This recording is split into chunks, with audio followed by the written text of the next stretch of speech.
Thank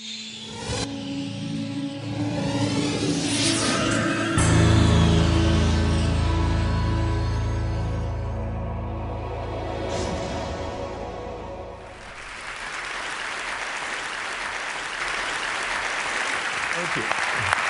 I have to tell you, I'm both challenged and excited. My excitement is I get a chance to give something back. My challenge is the shortest seminar I usually do is 50 hours. And I'm not exaggerating. I do weekends, and what I do more than that, obviously, coach people, but I'm into immersion, because how'd you learn language? You didn't learn it by just learning principles. You got in it, and you did it so often that it became real. And the bottom line of why I'm here, besides being a crazy mofo, is that I'm really in a position, I'm not here to motivate you, obviously. You don't need that. And a lot of times, that's what people think I do, and it's the furthest thing from it. What happens, though, is people say to me, well, I don't need any motivation. And I say, well, that's interesting. That's not what I do. I'm the why guy. I don't know why you do what you do. What is your motive for action? What is it that drives you in your life today, not 10 years ago, or are you running the same pattern? Because I believe that the invisible force of internal drive activated is the most important thing in the world. I'm here because I believe emotion is the force of life.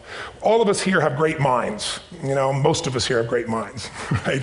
I don't know if I'm in the category, but we all know how to think. And with our minds, we can rationalize anything. We can make anything happen. We can, I agree with what was described a few days ago about this idea that people work in their self-interest. But we all know that that's bullshit at times. You don't work in your self-interest all the time. Because when emotion comes into it, the wiring changes in the way it functions. And so it's wonderful for us to think intellectually about how the life of the world is, and especially those who are very smart. We can play this game in our head, but I really want to know what's driving you. And what I'd like to maybe invite you to do by the end of this talk is explore where you are today for two reasons. One, so that you can contribute more. And two, so that hopefully we can not just understand other people more, but maybe appreciate them more and create the kinds of connections that can stop some of the challenges that we face in our society today. They're only going to get magnified by the very technology that's connecting us, because it's making us intersect. And that intersection doesn't always create the view of everybody now understands everybody and everybody appreciates everybody. So I've had an obsession basically for 30 years. And that obsession has been what makes the difference in the quality of people's lives? What makes a difference in their performance? Because that's what I got hired to do. I got to produce the result now. That's what I've done for 30 years. I get the phone call when the athlete is burning down on national television and they were ahead by 5 strokes and now they can't get back on the course. And I got to do something right now to get the result or nothing matters. I get the phone call when the child is going to commit suicide, and I got to do something right now. And in 29 years, I'm very grateful to tell you I've never lost one in 29 years. It doesn't mean I won't someday, but I haven't done it. And the reason is an understanding of these human needs that I want to talk to you about. So when I get those calls about performance, that's one thing, like how do you make a change? But also, I'm looking to see what is it that's shaping that person's ability to contribute, to do something beyond themselves. So maybe the real question is, you know, I look at life and say there's 2 master lessons. One is there's the science of achievement, which almost everyone in this room has mastered to an amazing extent. That's how do you take the invisible and make it visible, right? How do you take what you dream about and make it happen, whether it be your business, your contribution to society, money, whatever it is for you, your body, your family. But the other lesson of life that is rarely mastered is the art of fulfillment. Because science is easy, right? We know the rules, you write the code, you follow and you get the result. Once you know the game, you up the ante, don't you? But when it comes to fulfillment, that's an art. And the reason is it's about appreciation and it's about contribution. You can only feel so much by yourself. So I've had an interesting laboratory to try to answer the question of the real question, which is what's the difference in somebody's life if you look at somebody like those people that you've given everything to, like all the resources they say they need. You gave them not a $100 computer, you gave them the best computer. You gave them love, you gave them joy, you were there to comfort them. And those people very often, and you know some of them I'm sure, end up the rest of their life with all this love, education, money, and background, spending their life going in and out of rehab.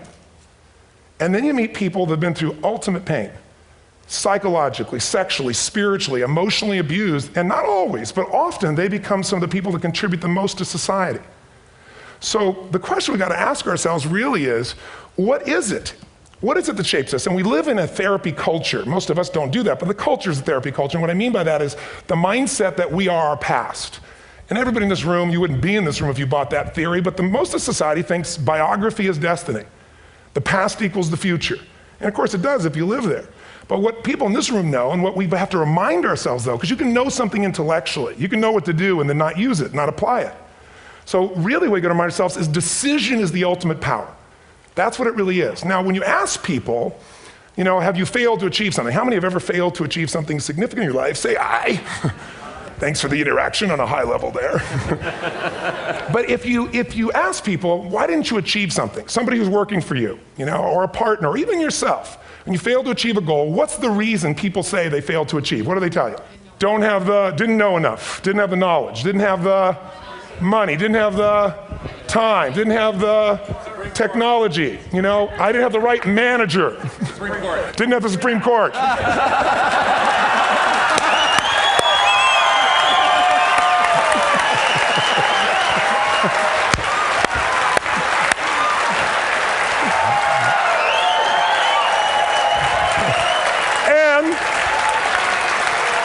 And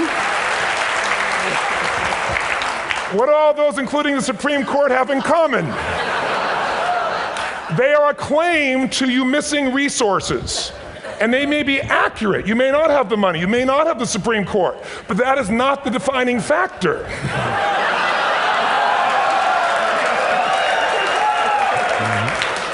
And you correct me if I'm wrong. The defining factor is never resources, it's resourcefulness. And what I mean specifically, rather than just some phrase, is if you have emotion, human emotion, something that I experienced from you day before yesterday at a level that is as profound as I've ever experienced, and if you'd communicated with that emotion, I believe you would have beat his ass and won.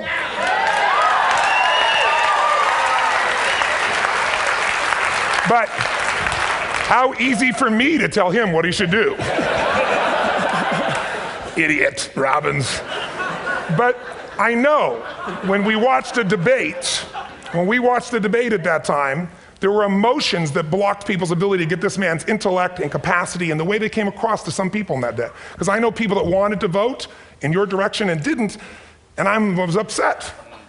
But there was emotion that was there. How many know what I'm talking about here? Say aye. So emotion is it, and if we get the right emotion, we can get ourselves to do anything. We can get through it. If you're creative enough, playful enough, fun enough, can you get through to anybody, yes or no?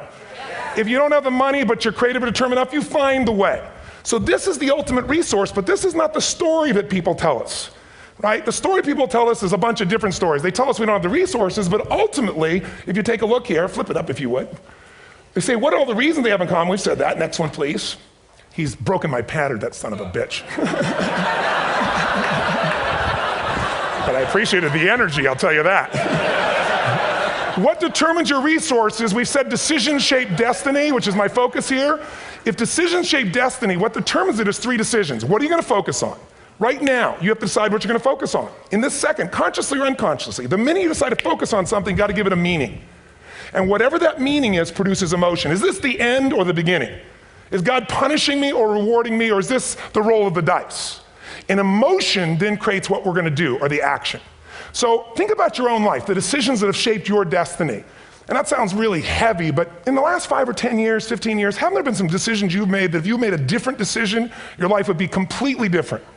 How many can think of one, honestly? Better or worse? Say aye. So the bottom line is maybe it was where to go to work and you met the love of your life there. Maybe it was a career decision. I know the Google geniuses I saw here. I understand that their decision was to sell their technology at first. What if they made that decision versus to build their own culture? How would the world be different? How would their lives be different? Their impact. The history of our world is these decisions. When a woman stands up and says, no, I won't go to the back of the bus, she didn't just affect her life. That decision shaped our culture. Or someone standing in front of a tank. Or being in a position like Lance Armstrong and someone says to you, you got testicular cancer. That's pretty tough for any male, especially if you ride a bike. Right? You got it in your brain, you got it in your lungs. But what was his decision of what to focus on? Different than most people. What did it mean? It wasn't the end, it was the beginning. What am I going to do? He goes off and wins 7 championships he never won once before the cancer because he got emotional fitness, psychological strength. That's the difference in human beings that I've seen of the 3 million I've been around. Because that's about my lab. I've had 3 million people from 80 different countries that I've had a chance to interact with over the last 29 years. And after a while, patterns become obvious. You see that South America and Africa may be connected in a certain way, right? Other people say, oh, that sounds ridiculous. It's simple. So what shaped Lance, what shapes you? 2 invisible forces, very quickly. 1, state. We all have had times. Have you had a time you did something and after you did it, you thought to yourself, I can't believe I said that. I can't believe I did that. That was so stupid. Who's been there? Say aye. Have you ever done something after you do it, you go, that was me. right? It wasn't your ability, it was your state. Your model of the world is what shapes you long term. Your model of the world is the filter. That's what's shaping us. That's what makes people make decisions. When we want to influence somebody, we gotta know what already influences them. And it's made up of 3 parts, I believe. First, what's your target? What are you after? Which I believe it's not your desires. You can get your desires to goals. How many of you got a goal, desire, and thought, is this all there is? How many have been there? Say aye. So it's needs we have. I believe there are 6 human needs. Second, once you know what the target that's driving you is and you uncover it for the truth, you don't form it, you uncover it. Then you find out what's your map. What's the belief systems that are telling you how to get those needs? Some people think the way to get those needs is destroy the world. Some people is to build something, create something, love someone. And then there's the fuel you pick. So very quickly, 6 needs, let me tell you what they are. First one, certainty. Now these are not goals or desires, these are universal. Everyone needs certainty that they can avoid pain, at least be comfortable. Now how do you get it? Control everybody, develop a skill, give up, smoke a cigarette.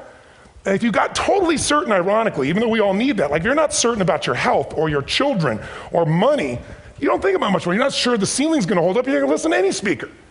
But while we go for certainty differently, if we get total certainty, we get what? What do you feel if you're certain? You know what's gonna happen, when it's gonna happen, how it's gonna happen, what would you feel? Bored out of your mind. So God, in her infinite wisdom, gave us a second human need, which is uncertainty.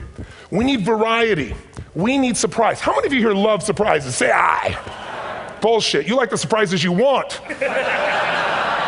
The ones you don't want, you call problems, but you need them. So variety is important. Have you ever rented a video or a film that you've already seen? Who's done this? Get a fucking life. Right? Why are you doing it? You're certain it's good because you read it before, saw it before, but you're hoping it's been long enough you've forgotten enough there's variety. Third human need, critical, significance. We all need to feel important, special, unique. You can get it by making more money. You can do it by being more spiritual. You can do it by getting yourself in a situation where you put more tattoos and earrings in places humans don't want to know. Whatever it takes. The fastest way to do this, if you have no background, no culture, and no belief in resources or resourcefulness, is violence.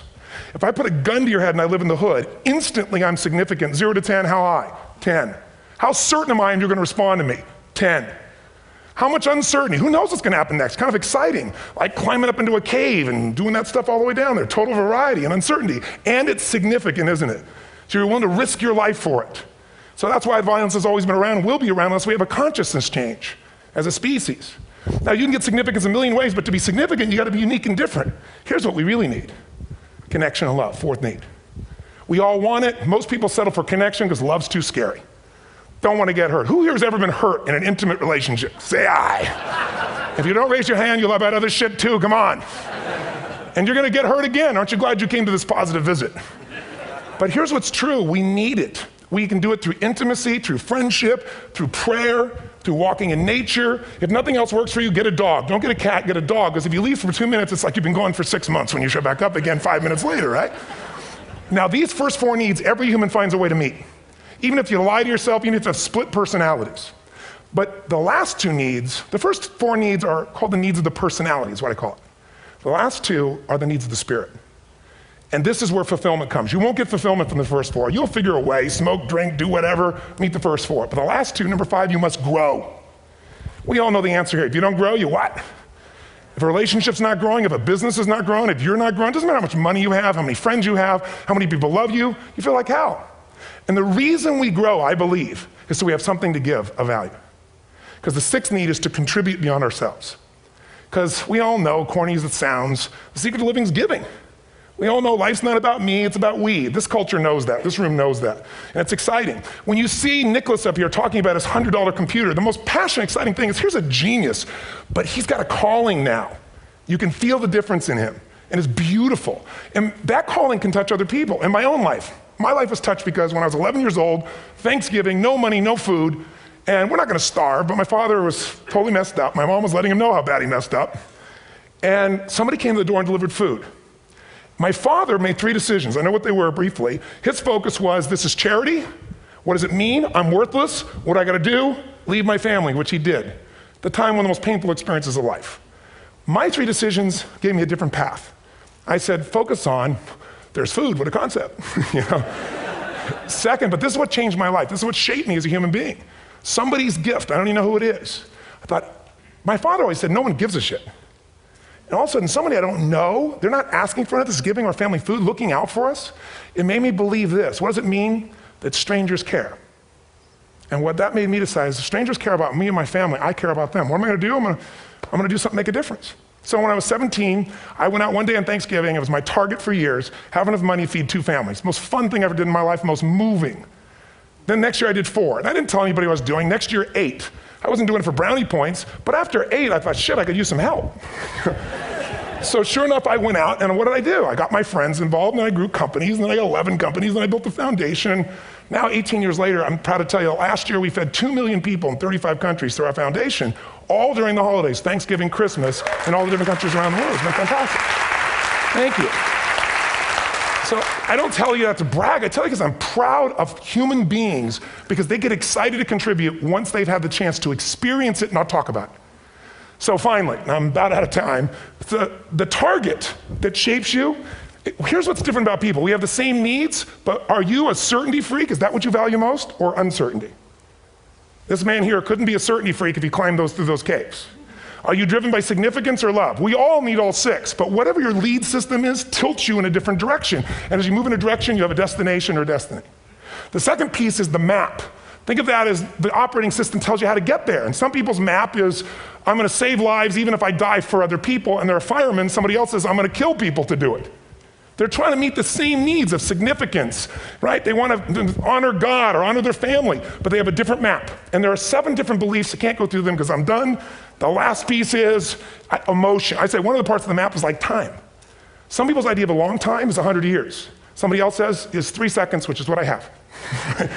And the last one I've already mentioned that felt you. If you got a target and you got a map, and let's say, I can't use Google because I love maps and they haven't made it good for Macs yet. So if you use MapQuest, how many have made this fatal mistake of using MapQuest at some time? You use this thing and you don't get there. Well, imagine if your beliefs guarantee you can never get to where you want to go. The last thing is emotion. Now here's what I'll tell you about emotion. There are 6,000 emotions that we all have words for in the English language, which is a linguistic representation, right? It changes by language. But if your dominant emotions, if I have more time, I have 20,000 people or 1,000, and I have them write down all the emotions that they experience in an average week. And I give them as long as they need. And on one side they write empowering emotions, the other is disempowering. Guess how many emotions people experience? Less than 12. And half of those make them feel like shit. So they got 5 or 6 good frickin' feelings, right? It's like they feel happy, happy, excited, oh shit, frustrated, overwhelmed, depressed. How many of you know somebody who no matter what happens finds a way to get pissed off? How many know somebody like this? Or no matter what happens, they find a way to be happy or excited. How many know somebody like this? Come on. When 9/11 happened, and I'll finish with this, I was in Hawaii. I was with 2,000 people from 45 countries. We were translating 4 languages simultaneously for a program that I was conducting for a week. The night before was called Emotional Mastery. I got up, had no plan for this, and I said, we had all this fireworks, I do crazy shit, fun stuff. And then at the end I stopped, and I had this plan I was gonna say, but I never do what I'm gonna say. And all of a sudden I said, when do people really start to live? When they face death. And then I went through this whole thing about if you were gonna get off this island, if 9 days from now you were gonna die, who would you call, what would you say, what would you do? One woman, well that night is when 9/11 happened. One woman had come to the seminar, and when she came there, her previous boyfriend had been kidnapped and murdered. Her friend, or her new boyfriend, wanted to marry her, and she said no. He said, if you leave and go to that Hawaii thing, it's over with us. She said, it's over. When I finished that night, she called him and left a message, true story, at the top of the World Trade Center where he worked, saying, honey, I love you. I just want you to know, I want to marry you. It was stupid of me. She was asleep, because it was 3 a.m. for us, when he called her back from the top and said, honey, I can't tell you what this means. He said, I don't know how to tell you this, but you give me the greatest gift, because I'm going to die. And she played the recording for us in the room. She was on Larry King later. And he said, you're probably wondering how on earth this could happen to you twice. And he said, all I can say to you is, this must be God's message to you, honey. From now on, every day, give your all, love your all. Don't let anything ever stop you. She finishes, and a man stands up and he says, I'm from Pakistan, I'm a Muslim. I'd love to hold your hand and say I'm sorry, but frankly, this is retribution. I can't tell you the rest because I'm out of time.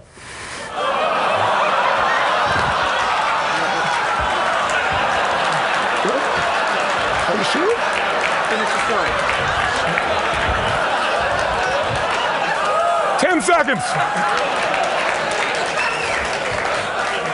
10 seconds. No, I want to be respectful. 10 seconds. All I can tell you is I brought this man on stage with a man from New York who worked in the World Trade Center, because I had about 200 New Yorkers there. More than 50 lost their entire companies, their friends, marking off their Palm Pilots. One financial trader, this woman made of steel, bawling. 30 friends crossing off that all died. And what I did to people said, what are we going to focus on? What does this mean, and what are we going to do? And I took the group and got people to focus on, if you didn't lose somebody today, your focus is going to be how to serve somebody else. There are people, one woman got up and she was so angry and screaming and yelling. She wasn't from New York, she's not an American, she doesn't know anybody here. I said, you always get angry. She said, yes. Guilty people got guilty, sad people got sad. And I took these two men and did what I call an indirect negotiation.